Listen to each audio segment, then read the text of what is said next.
It was supposed to be an unstoppable blockbuster, a fresh twist on a beloved classic that Disney confidently believed would enchant a whole new generation. Fans heard whispers of dazzling visuals, grand musical numbers, and a leading cast capable of launching this adaptation to historic heights. But instead of delivering the magical adventure audiences craved, the production became a magnet for raging controversies and biting criticism. Then came the shocking live broadcast meltdown that left viewers stunned and every news outlet clamoring to report on the disaster. This single fiery moment turned a once celebrated project into a cautionary tale, overshadowing the film's potential and sparking an industry-wide debate about how far a remake can stray from its source material before fans revolt. Disney's initial blueprint for this adaptation was ambitious. The studio cast a rising star whose vocal talents had already won critical praise, pairing her with a world-renowned celebrity who brought glitz and global name recognition to the table. Behind the scenes, execs touted this as the perfect formula. Combine nostalgic devotion to the 1937 classic with fresh modern elements to enthrall contemporary audiences. Early leaks from production set forums buzzing with excitement. Enthusiasts wondered how Disney would blend tradition and innovation, hoping for a faithful nod to the past without feeling like they were simply rewatching an old fairy tale. For a brief moment, everything looked promising. The star carried an undeniable charisma, and the marketing team teased glossy set photos implying this Snow White would be a bold departure from the original's simplistic depiction. Anticipation soared higher when Disney began teasing a possible girl power storyline, pitching a protagonist who is far more than a damsel waiting to be rescued. Yet beneath all the press releases and social media teases, rumblings of discontent quietly brewed among longtime loyalists. The question nagging everyone was, how far is too far when reimagining a beloved classic?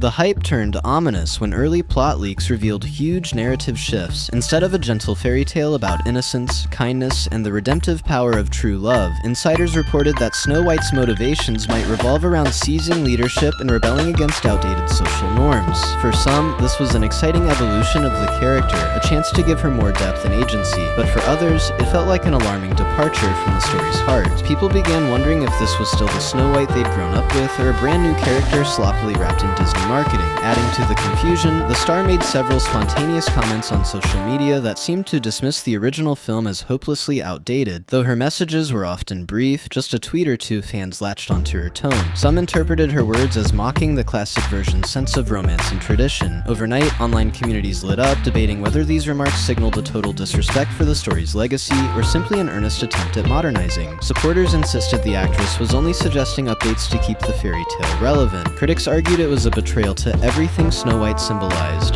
Before the film had even hit theaters, battle lines were drawn across social media. Hashtags demanding a return to tradition began trending, and disappointed fans posted passionate defenses of the 1937 original. In certain circles, the adaptation was labeled unnecessary, with cynics claiming Disney had no real affection for the source material and only wanted another cash grab. The conversation intensified once more plot details leaked, painting a picture of a radically altered storyline and drastically different character arcs. As frustration swelled, so did negativity. People who'd planned to give the remake a fair chance grew wary. Some vowed to boycott opening weekend. Others turned to ridiculing the film's promotional images or the star's interviews. Memes popped up mocking the adaptation's attempt to fix something that many believed was never broken. Every time Disney tried to spin the narrative in a positive light, another rumor or minor slip of the tongue from the cast would fling the film back under a microscope. Industry analysts began warning that all this negative chatter could hit the box office hard if something didn't change fast. Then came the moment no one predicted, the meltdown that would change everything. The star agreed to appear on a popular daytime talk show known for its lively debates and high-profile interviews. Disney's PR machinery had reportedly issued a set of talking points to keep the conversation focused on the film's visually stunning elements and progressive messaging. For a few minutes, everything went smoothly, until questions about the classic story's legacy triggered a fiery response from the actress. Rather than dodge or deflect, she leaned in with blunt opinions that many viewers found condescending. Witnesses in the live studio audience described the tension like static electricity. The show's hosts tried steering her back to safer topics, but she refused to budge. She doubled down, suggesting that fans who clung too tightly to the 1937 version were stuck in the past. Gasps echoed through the studio. Online watchers exploded with disbelief and anger. The meltdown unfolded in real time. Frantic stage managers, producers waving signals, the actress forging ahead with remarks that deviated from Disney's polished narrative. Finally, the segment was hastily cut to a commercial break, but the damage was done. Within hours, social media was ablaze, headlines screamed about the meltdown, and the film's fate seemed sealed.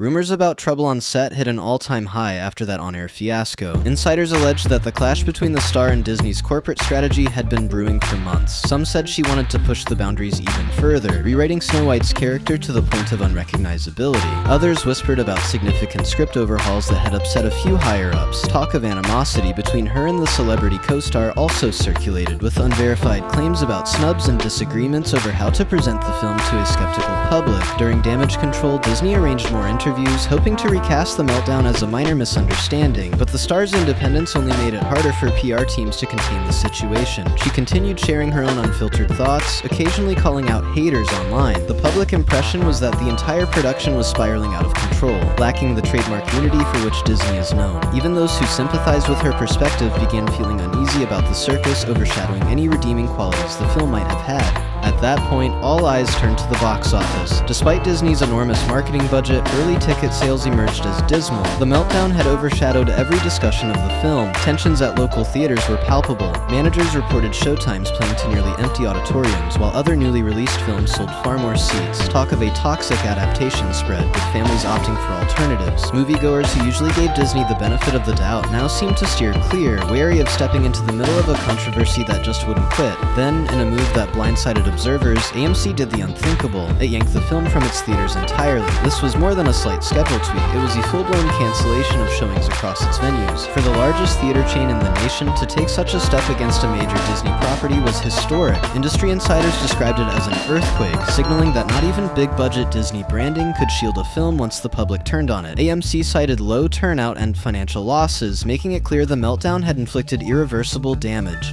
The unraveling of this adaptation rattled not just ticket sales, but Disney's long-standing reputation as an untouchable brand. People questioned whether the studio had grown arrogant, assuming fans would embrace any modernization of a classic fairy tale. The meltdown revealed that Disney's usual synergy, where marketing, cast, and corporate leadership all present a united front, had utterly failed. Critics pointed out the irony. If the star had shown more restraint, or if the rewrite had balanced updates with respectful nods to the original, the film might have found an audience. Instead, the meltdown became the film's defining feature, eclipsing any buzz about cinematography or acting prowess. Worse yet, the fiasco signaled a turning point in the public's relationship with Disney's live-action trend. For years, the studio had raked in profits by dusting off classics with updated CGI and star-studded casts. Now, audiences started asking hard questions. Are these remakes purely cash grabs? Is the studio tampering with cherished stories in ways that disconnect from fans' nostalgia? While it's too early to say the era of live-action remakes is ending, the meltdown forced a lot of viewers to reevaluate their blind faith in the Disney brand.